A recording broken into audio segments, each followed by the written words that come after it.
Over the past 72 hours, you will have seen and heard a great deal in the news about a variant of the COVID-19 virus that is causing concern. The name of that variant is Omicron. It was first detected in South Africa, with the news first emerging on Wednesday. Despite rapid action by governments around the world to prevent the spread of Omicron, primarily through travel bans, cases have quickly emerged across the globe, including 3 cases in the United Kingdom. Now, we are currently aware of 22 individuals who have travelled to the island and were in southern Africa in the past 10 days. All 22 people have been contacted, and those still on the island have agreed to undergo testing. The test results that we have received back so far are all negative for COVID-19. New COVID variants have always been a concern and something that public health and governments or agencies around the world have been monitoring very closely since the pandemic began. New variants come about from natural mutations of the COVID-19 virus. These mutations can affect how transmissible the virus is, how likely someone is to become seriously ill, and, crucially, how effective the current COVID-19 vaccines are in offering protection. We have seen this already during the pandemic, with the Delta variant becoming dominant over the Alpha, Beta, and Gamma variants. We have always said that the emergence of a new mutation could be a potential trigger point, meaning we have to act and take steps to protect our community. There is still much we do not know about the Omicron variant. The most crucial is that question about how effective the vaccine will be in offering us protection. The greatest concern is that the virus has mutated to such an extent that our immune systems, trained by the vaccine, no longer recognize the virus and no longer trigger an immune response. This sort of variant is known as vaccine escape variant. Early evidence suggests there may be a higher reinfection risk with Omicron, but there is still so much we do not know. This morning, I convened a meeting of the National COVID Response Group, followed by a meeting of the Council of Ministers. We discussed the developments around the globe in response to Omicron, particularly the UK, and examined the limited but growing evidence available and considered what potential measures we may need to bring in here on the island to protect our community. It was clear that whilst there are still so many unknowns about Omicron, it appears to have a large number of mutations, which is a concern. It may be several weeks before scientists have the answers we need on the exact nature of the threat this variant poses. Despite this, the Council of Ministers were mindful of the need for a proportionate response. We have determined that, given the uncertainty surrounding this new variant, we should now raise the island to a heightened state of awareness. We will also introduce some new measures for the greater protection of public health on the island, whilst the proper assessments are being made of Omicron. As Omicron has not yet been detected on the island, we assess the greatest risk at present to be from those arriving on our shores. Therefore, there are 2 important policy changes that the Council of Ministers are supporting. Firstly, all international travellers who are fully vaccinated arriving from outside the common travel area, that is, anywhere outside of the UK, Ireland, Jersey and Guernsey, must self-isolate and have a PCR test 48 hours after arriving in the Isle of Man. They must remain in self-isolation until they have received the result back. If they are not fully vaccinated, they will still be required to undergo the 7-day isolation period. Secondly, all travellers from within the common travel area, regardless of their vaccination status, will have to commit now to undertaking a lateral flow test within 12 hours of arrival in the Isle of Man. All arrivals from within the common travel area will be required to make clear a statement as to their intent and understanding of this new testing requirement on their landing form, and we will develop a facility for them to let us know when they have undertaken the test. These measures will come into force from 4 a.m. on Tuesday, the 30th of November. These two measures should now act as an additional barrier to entry of COVID, and particularly Omicron.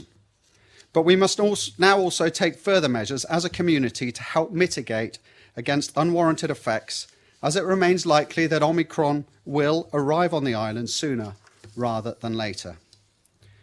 Earlier this month, I set out a COVID-19 winter framework for the island, which established 3 alert levels and introduced varying levels of likely response from the government.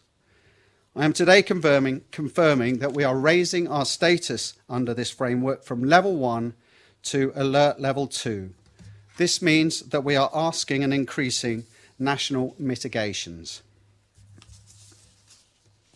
So these national mitigations will be now that those who are undertaking travel on public transport will be required and mandated to wear a mask. Those who are visiting a health centre or health setting will be mandated to wear a mask. And we are saying to everybody that we are now expecting you to wear a mask in public settings, particularly on retail premises and in school settings. I also want to tell you that we will be increasing the booster programme, the vaccine rollout programme, and I must say to you and once again emphasise that vaccines and the booster programme are providing our best defence against the virus. Thank you. I'm now happy to take questions from the media, and joining me today on Zoom is Dr. Henrietta Hewitt, who will be happy to take any questions. So can I ask first, please, for Leanne Cook at 3FM. Minister, my first question, what's the advice or guidance for those who arrive on Ireland from outside the common travel area, but before the measures come into force at 4 a.m. on Tuesday, November the 30th? Well, when you arrive from outside the common travel area, then we are asking that you take the same precautions that we are recommending to everybody, and that if you're coming from an international country, that you do take at the very minimum before these come into play a lateral flow test. I think throughout all these measures now, we are asking everybody to raise their awareness and particularly to be responsible in whatever situation they find themselves.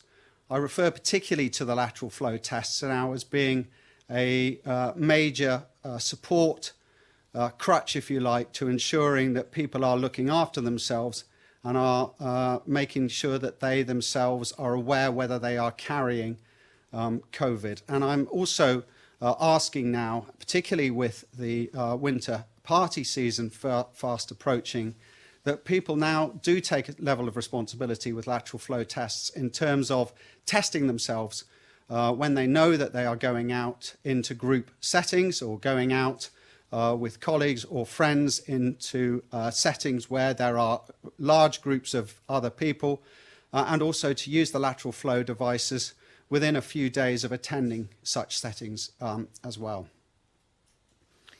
Thank you. And my second question, of the 22 people tested so far, you said all the results have come back negative. How many is that exactly of the 22? I think everybody except 3 people have been tested, and the other 3, I believe, have left the island. Thank you. Okay, thank you very much, Leanne. So I'll now move, please, to BBC, Catherine Nichol. On Friday, we heard that they were going to relax the testing regime for people going into hospital appointments at Nobles. Is that now going to be backtracked on, or are people going to be expected to take PCR tests before and isolate for 3 days again before they go attend their appointments? And also, at this stage, will there be any changes to visiting at the hospital and visiting at care homes? Are there any more restrictions coming in there? Well, so all specific details, but we are mandating now that people wear a mask in healthcare settings, and the exact implications from that will be made clear in the next few days, and will confirm with Manx Care whether there will be any changes to the testing arrangements that currently exist. Thank you very much. And then Rob Pritchard from Manx Radio.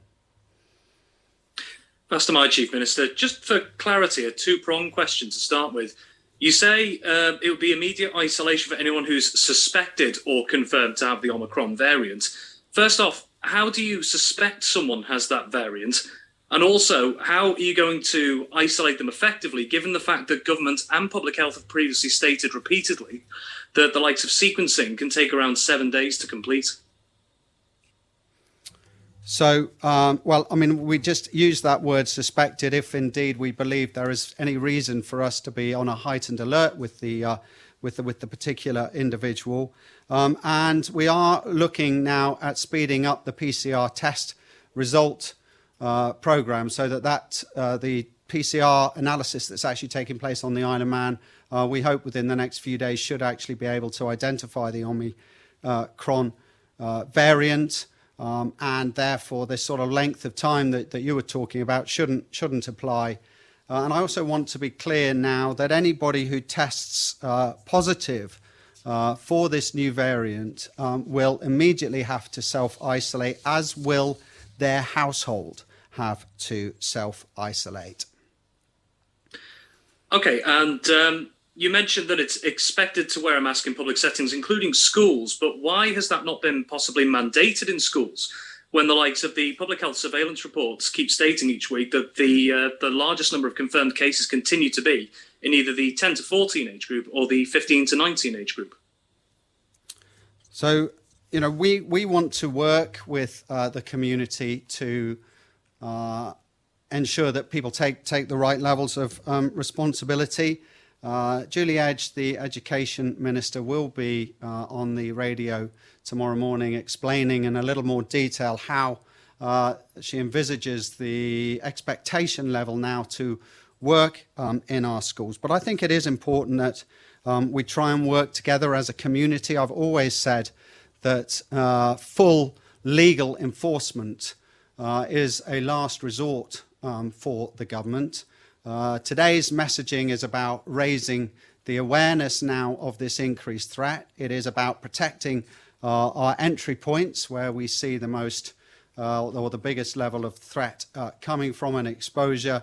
And it is about now telling the public that we do expect people to wear a mask in these public settings.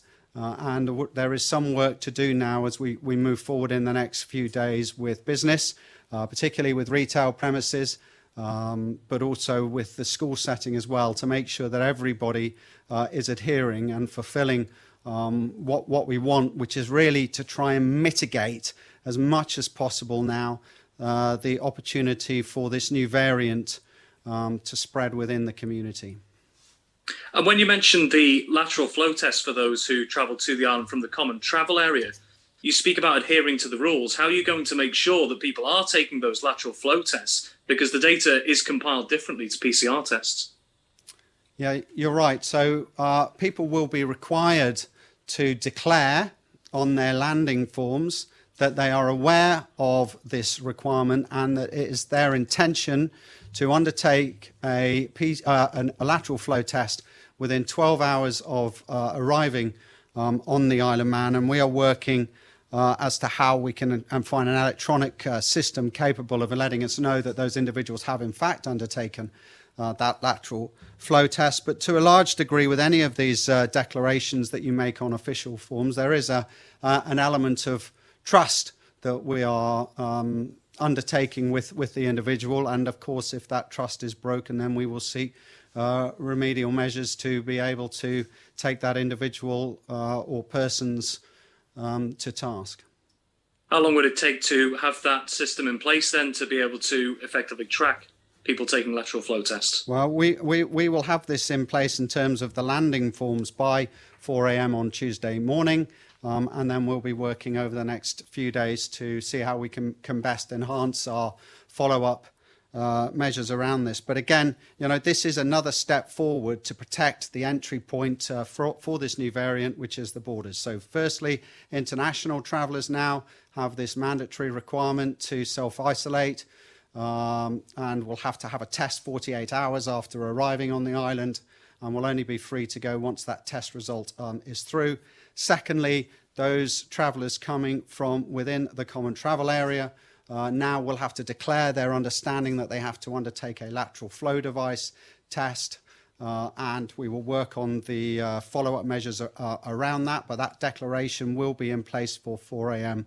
On Tuesday. And then, of course, to further try and mitigate this variant taking hold in the island, we're asking the public to be operating at a higher level of alertness and to undertake mask wearing as much as possible expected in a whole host of settings, including retail premises and public environments.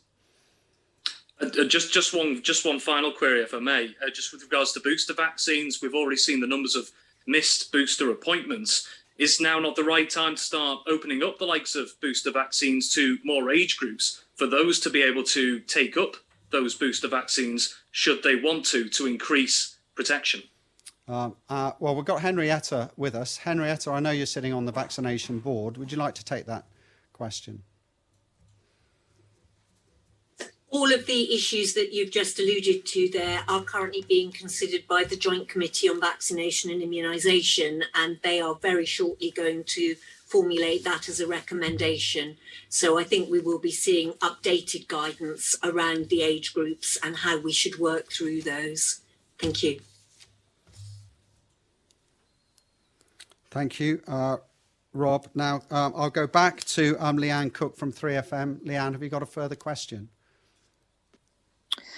I'm just having a look. I asked how many of the 22 tested. I was going to ask if there's a contingency in place if one person tests positive, but you've covered that. I was going to ask the Director of Public Health, actually, if you could tell us anything more about the new variant for those. Obviously, it's a new variant. It's quite concerning. Just for the general public, if you've got any more information, that would be my only further question. Yes, would you like me to take that? Yeah. Yes, please. Yeah. Yes, this is an area where we currently have more known unknowns than actual knowns. What we do know is that this mutation Omicron has about 52 changes in it, mutations in it, 32 of which are actually on the spike protein. And the reason why that is worrying is because that is the protein that the virus uses to get into and infect cells. And it's also the bit on the virus that the vaccines target. So the worry from that is that Omicron will be more infective and also evade a lot of the protection from the vaccines. It probably won't evade all the protection, so we'll probably still be in a position where people who are fully vaccinated do have protection against more serious illness, but we don't know quite to what extent that will be the case yet. The other thing that's worrying about it is the speed with which it is taking off in South Africa, because South Africa is just coming out of a wave of high levels of infection with Delta. So the worry there is that what we think may be happening is that people who've only recently got over an infection with Delta are now being infected with Omicron. Again, we don't actually know that from real world data yet. It just looks like that may be the case. But those are the reasons why we're very concerned about this variant and why we're taking the actions across numerous countries, in fact, really not to try and guarantee that we don't get Omicron coming onto our shores, because we can't do that. It will get through, just as the previous variants have. But what we're trying to do is slow it and buy time so that we can actually understand in more detail what these mutations mean in terms of how the virus is going to behave and how it's going to affect vaccine efficiency. Thank you. And Henrietta, would you also like just to tell everybody listening what we might expect in the coming days from the JVCI and the vaccine programme itself in terms of uptake and boosters, etc.? Yes. So although we're concerned that the vaccines may not be as effective against this variant, it is pretty certain that they will still be useful against the variant. So we absolutely mustn't interpret this to mean that the vaccines don't work anymore. And if you're due a booster, don't bother because it won't help. It very much will. So as the Chief Minister said earlier, the vaccines remain the strongest pillar in our defences against all variants. So everybody who is included in the current booster programme, we would stress, please come forward and have your booster as soon as you're invited for it. JCVI have been working across this weekend, including up until really as we're speaking, looking at what we should do in terms of expanding the booster programme and potentially expanding further doses in the younger age groups, the children and young people. So that recommendation is being formulated right now, and we expect to see guidance coming out of that very soon. And once we get that, we will expect to alter our vaccine programme on Ireland to reflect that new guidance. Thank you. Yes, Catherine Nichol from BBC. A quick question for Dr. Hewitt. We know it's a fairly new variant. It's only just been found in the UK, but the UK is saying they're expecting to find more cases. What is the likelihood that it's already here? That's difficult to say. Obviously, it's encouraging that the people we know who've come in from Southern Africa, those that remain on the island, have been tested and have been negative for COVID. But it will get here eventually, just as all the preceding variants have, including Delta. So we know that will happen. Obviously, what we have on Ireland built into our PCR testing capacity is the ability to do the genotyping for those variants that are currently known.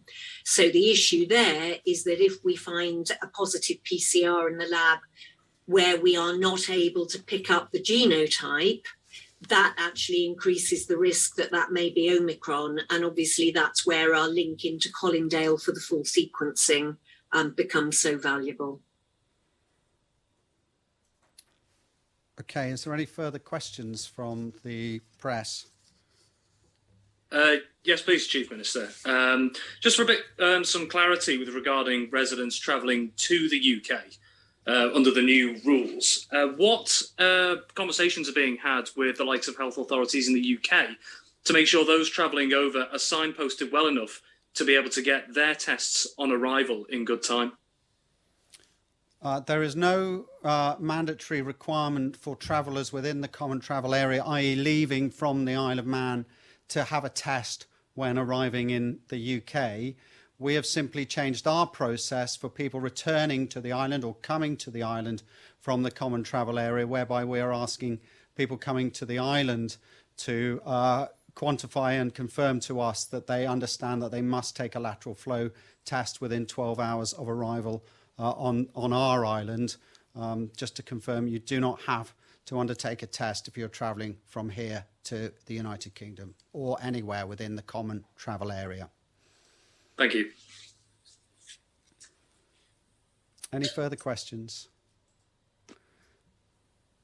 Okay, so I just wanted to confirm then the key messages today are around travel for international travellers arriving onto the island, the requirement to have a test 48 hours after arrival, and for everybody travelling to the Isle of Man from the common travel area, we are now asking you to commit to undertaking a lateral flow test within 12 hours of arrival on our island.